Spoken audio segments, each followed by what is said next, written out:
Welcome back to Painting and Finding Happiness Through Doing Art. I'm your host, Avon Waters, and if you're new to this channel, last week we started the process of picking out just the right picture for your very first pastel painting. And if you go back and review that episode, you'll see that we selected a picture out of a magazine that was simple, had simple lines. I sketched that out so that this week we could begin laying in the big shapes and the colors and teach you how to begin your very first pastel when you are using a copy process, which is what I recommend. Last week we also selected some colors out of our box that we would start with. And just as a reminder, just because we select these colors does not mean that we can't go back into the box and get some more. Now, if you've got a small set, you don't need to select them out. But people that have 100 or more pastels, they may want to select the colors out, set them aside, and it just makes it easier to start the process. So, quick review. We select something simple. We select an image that we can copy, but it's an image that doesn't have a lot of detail. It's got big, broad areas. The piece that we laid out just the basic shapes, and we are going to lay color into those basic shapes. It won't look like much. As I always say, you have to go through ugly in order to get to beautiful. And the same is true with us. We get up in the morning, we don't always look our best the first thing in the morning, but by the end of the day, we are beautiful. So, if you want to get started with pastel, let's get at it. And we'll start laying in those colors. As you can see, this is, I may have said Gwen Stefani, it's Jill Stefani. Gwen Stefani's a musician. Jill Stefani Wagner, and last I knew she lived in Michigan, a very well-known artist. She's in Plein Air magazine and a lot of other magazines quite often. If you ever get a chance to take a workshop from her, do so, because she knows her business. All right. As you can see, we selected some colors that were similar. We cannot match every color that's in here. But if you go back to my mixing videos, you'll see how once we lay these colors in to the shapes, we can start mixing them. Now, today I'm just going to lay in these broad shapes. The last episode, we put in the large shapes. We didn't get a lot of detail, and we don't want a lot of detail, because in the beginning, your very first pastel, you just need to learn how to apply colors and refresh yourself on how to mix some of these colors. So I like to usually start with some of the darkest colors, and the drawing here provided, we did this with a charcoal, piece of stick charcoal, and that will help lay in some of our darkest darks. Now we have some greens that are dark in these areas here, but they're not as dark as these lines here. These are what, if we were doing a still life, I would call these, or teaching you drawing, I would call these proximity shadows. Proximity shadows are usually the darkest parts of your drawing or painting.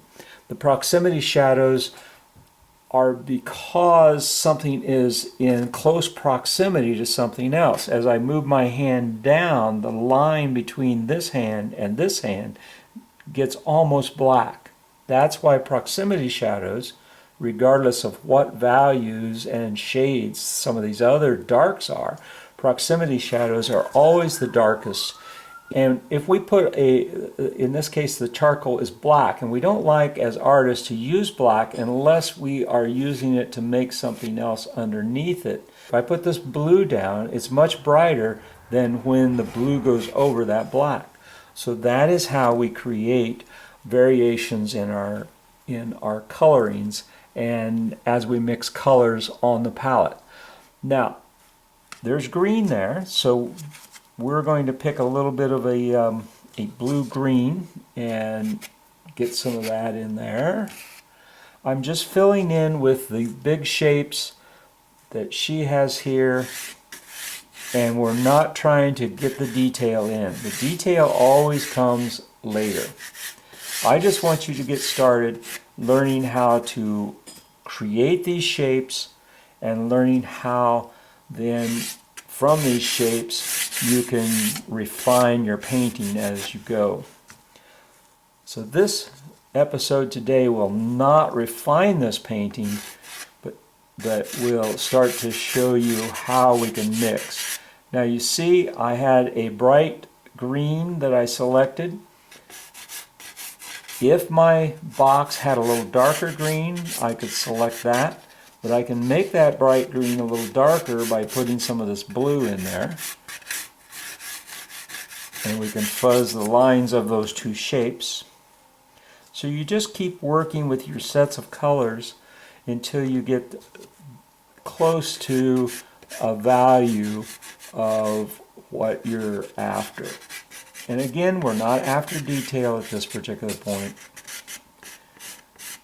What these greens in this water are the reflection of these trees into the water.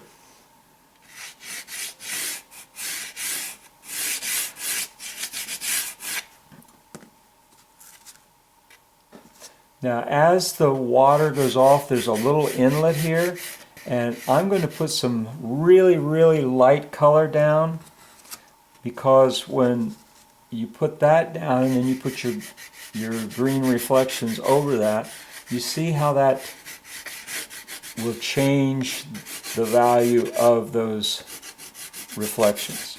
And we're not putting this on real thick. I'm not pressing really hard. Back underneath these trees in the distance, it's a little bluer, and we can lighten that blue up because the blue is the base of trees, so that by putting lighter colors underneath and then putting the blues over the top of it, we're starting to create some of that distant look that you would get in trees off in the distance. Now this is way too light, but we are again building up the shapes of those trees behind the green trees. And we are building up the sky. This is a kind of a pale yellow, and we can add some blue in there to make the sky a little bit more realistic. You see how some of these colors now are starting to come together. The trees off in the distance here have some violet in them, because as you go into the distance, the little particles in the air create a haze off in the distance. We don't see trees really being really sharp off in the distance, and so we can create that haze by layering in some colors. And again, I'm not pressing hard, I'm just trying to mix some colors on the page. And back in here, you can't see it probably on the video, but this water goes back into this inlet back in here, and it's not just a straight line. There are some areas where probably the base of the tree, like the base of the trees here, is darker, and then the sky reflects down into here, making some reflections. So I'm just putting in some lines that are trying to remind me later that as we go into the distance, we're going to fade this off and make it hazy, because that's what happens to trees and things off in the distance, is they get a little haze to them. Now I'm going to use my charcoal again. I'm going to get this dark a little bit more up into the base of some of these trees. And these trees are layered in here. So by getting some of that less of a straight line, I can create some of that haze that's going on in there. When I put this, see how bright this is? It's the color, same color we used here, but by darkening that up and using this same blue that we used out in these areas, by darkening that up and mixing the blue, I'm going to get kind of a blue-green in there. And we're trying to darken these trees and keep the green that's in these trees a little brighter than we are in the background. So just with a few strokes, we are able to start to resemble some of what artists call local color. Local color, the definition basically is the color that you are seeing either in your photograph or in your copied image. We would call that local color, as opposed to abstract color, me making the sky pink and the trees red and the water violet. We've got some violets down in here. I'm just putting in, because everywhere that there's these little ripples, we will have some highlights, and those highlights will be lighter, and so we can start sticking some of those highlights in with just basic line. We're not trying to copy exactly what's on here. Remember, during the last episode, the purpose of copying was to get you to use the composition that the artist has already created. It simplifies the process of learning, because by copying, you begin to focus on one thing at a time, instead of having to focus on, gee, how do I draw this on here? Gee, how do I make the composition interesting from a photograph I took? All that is taken care of by the artist that did the painting that you're trying to copy. And again, remember, we are not copying to sell this to anybody. We are copying to learn. There's a big difference. When you copy to sell to somebody and sell it under your name, then you are plagiarizing somebody else's work. When you copy something and sell it under, if I put Jill Stefani Wagner in the signature, then I am officially a felon by being a forgery, trying to sell a forgery, pretending it's hers. So we are copying to learn, not copying to sell. So just remember that, keep that in mind as you do some of these things. Now we can see that these trees back in here, probably this isn't big enough, but you can see there's some green violets and blue violets back in there. Well, so far we only used blue and violet and a little bit of yellow in these trees. So I'm adding a little bit of green to it and a little bit of the darker blues to it, because we want to separate these trees from these trees and these trees from the sky. So we can't have them all the same value. But we do need to build up, because the trees are a little darker at the bases. You need to build up a little bit more blue in there and eventually get those trees. Now you see how I've lost the separation between these trees? We can get it back easily with a darker color. And again, I'm using the charcoal. If I had a stick of darker color selected, then I wouldn't have to go back to the charcoal. But you can see how if we had a black pastel and put just a little bit down in there, if we didn't for some reason have a dark blue, we could create that separation that we're looking for and darken this bright color. So that's the process that I want you to do when you begin copying, is create shapes when you draw it out. I want you to then think about selecting colors that are close to, but they don't necessarily match, and they're not going to match, because we want you eventually, once you get the colors in here, I mean, we can see that this kind of looks like it's not water, but we can see that we've got the shapes that Jill has here. We've started to paint that out, and if we start to bring this water down through here like this with some of these colors, it will start to resemble water rather than a pasture. And that's all part of the painting process, is to try to develop some of those techniques and colors as you go. And you're constantly mixing on your page as you start to paint. So I'm going to stop this here today, because The last video and this video is basically trying to get you to copy an image, select the image, make sure it's simple, not a lot of detail, like this ship over here I mentioned, or this lantern, or a person.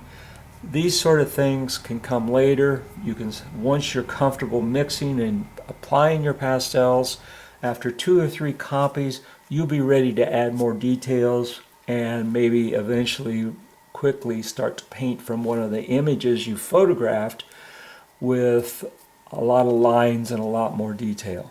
But first you have to get comfortable just picking out pastels, drawing out the images and getting the big shapes blocked in with lights, medium tones, and darks. You have to get used to putting those in before you can refine them. If I sat here and I tried to get this tree just right with these colors, it's not going to work. I didn't pick out enough colors. I picked out just enough to block it in to get the local colors that the artist used in this first image. And we've got some shapes. If I stopped here, or you stopped after this point, you will have already learned a ton of stuff. I mean, you will have learned how to block in, how to draw, how to draw your image on here, these lines that we created, see how we blurred them.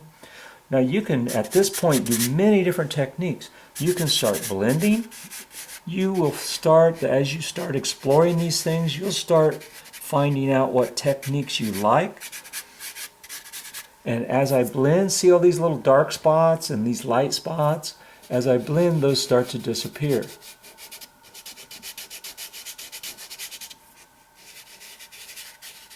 And by blending, we're mixing colors still. And you'll find that as you blend, if you start blending too much, then it all just becomes a blur.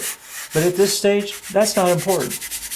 I would probably, if I was going to continue to copy this, I would probably blend all these things together because it gets rid of some of these sharp lines, but it keeps my large areas intact.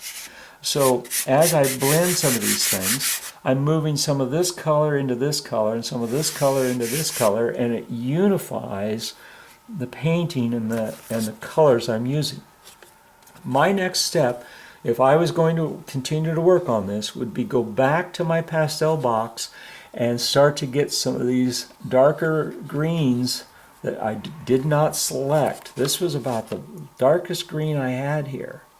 So I would start selecting some of those. I would start selecting some blue greens and some more violets for back in here. And I would start selecting kind of a earthy green for this reflection, because right now this is separate, and it's supposed to be a reflection. So eventually I want this reflection to come down into the water and start to look like a reflection. And we have to have darker greens in order to make that read correctly. So again, I use the charcoal, but I'm just trying to get those gray values, those darker values that are in these trees and these reflections to come down in here. And now I can put this green over and it'll have some blues in it. It'll have a little bit more of that color we're looking for in the reflections, and it will start to read less like a green pasture and more like green trees coming out into our areas of this painting. And I love the fact that she put that lavender in there. I often use a lot of pinks and lavenders in my skies. So many people just use sky is blue, and they'll use different shades of blue. But you can see how mixing those lavenders in there with a little bit of blue, and you still get the effect, because of these color relationships, you still get an effect that sky is, well, that sky might be blue. And the water back behind here might be blue too. So you can see that this mixing goes on, the refining goes on, and at some point, if you take your picture to finish, at some point you want to abandon looking at this and start reacting to what you see on your very first pastel. You see sharp lines, you want to blur them out. You see that you can experiment with different colors. This is a throwaway. Folks, your first pastel you might want to keep just to see how you progress. But I probably, unless you are one of the lucky few that can look at something and make a lot of decisions fast, this probably isn't going to be something you would hang up on your wall for the next year until you got better. This is an experiment. Please copy, put in big areas, put in the basic colors, do some blending. Try blending everything, try applying darks underneath, go back to your pastel set, pull some different colors out as you make some comparisons. Then take this, put it aside, get rid of it, and start reacting to what you see and what you know as far as what things look like outside. Well, that's it for today. I hope you got something out of that video. If you do, if you like this content, please hit the subscribe button and please hit the like button. That lets the algorithm know that people are seeing these and like them, and it will show it to other people. My goal is to offer some free art instruction and let people find out how art can help their level of happiness, reduce their stress. You don't have to show your art, folks. If you don't like it, the whole idea is that you start drawing, you start relaxing, you get away from your social media for a while, and when you start doing things with your hands, watching television will greatly relax you at the end of a stressful day. But what relaxes you more is doing something with your hands. If it's not art, it might be making boxes out of wood. It might be doing crochet. But I think you're here because you like art, you like to watch, and maybe want to learn how to do art. And that's what today is about, and what these videos are about, is to get people started who might not ever have picked up a pencil or a crayon or know anything about colors. And as we go along, we'll get more sophisticated, and the people that come to the channel will see how they can use different techniques. We'll be using wet pastel, we'll be mixing different mediums with pastel, we'll be doing all sorts of things in the future videos, and hopefully you'll get something out of it. But the main thing is you need to find happiness in life, and I found it through art and just the act of drawing. Whether you show it to anybody, whether you ever exhibit, whether you ever enter a competition, it's just that act of drawing or painting or making something with your hands that will relieve your stress from your everyday jobs, will help you relax and calm your mind. So until next time, happy painting, and please subscribe below if you haven't done so yet, and we'll see you in another video, and we'll take you a step further to getting something that you want to hang on the wall, maybe, if that's your ultimate goal. If not, we'll get you relaxed.